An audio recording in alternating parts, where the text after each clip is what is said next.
दोस्तों, आज हम जिस रीवा को जानते हैं, ऊंची ऊंची इमारतें, चौड़ी सड़कें, एयरपोर्ट और फ्लाईओवर, क्या आपने कभी सोचा है कि ये शहर 500 साल पहले कैसा था? तब यहाँ कोई बड़ा नगर या गढ़ नहीं था।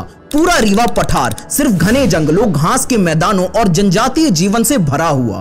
यही रहते थे कोल जनजाति के लोग, जो शिकार, खेती और वनों की उपज से अपना जीवन चलाते हैं। लेकिन इतिहास ने मोड़ लिया।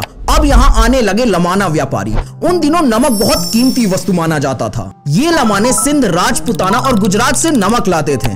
3 नदियों बीहर, बिचिया और जिरिया के किनारे वो रुकते आराम करते थे। पानी, घास और छाया यहाँ भरपूर थी। धीरे धीरे यही ठहराव बदल गया एक छोटी मंडी में। लोग इसे कहने लगे रीमा मंडी। यही बने लमानों के देवालय और यही स्थापित हुआ प्रसिद्ध महामृत्युंजय शिवलिंग। लेकिन कहानी यही खत्म नहीं होती।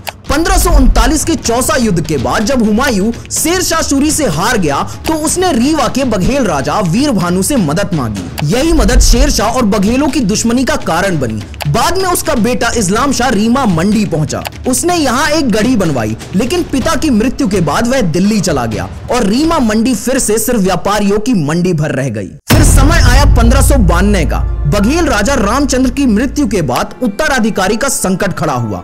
मुगलों ने इस मौके का फायदा उठाया, बांधवगढ़ पर कब्जा किया और राजा विक्रमादित्य को फतेहपुर सीकरी बुला लिया। लेकिन इतिहास ने एक बार फिर करवट ली। जहांगीर के समय विक्रमादित्य को रीमा मुकुंदपुर की जागीर मिली और आखिरकार 1618 में राजा विक्रमादित्य ने रीमा मंडी को ही अपनी राजधानी बना दिया। इस्लाम शाह द्वारा बनाई गढ़ी को उन्होंने विस्तारित किया, किले की दीवारें खड़ी की और एक स्थायी नगर की नींव रखी। यानी दोस्तों, रीवा की कहानी 3 चरणों में पूरी हुई।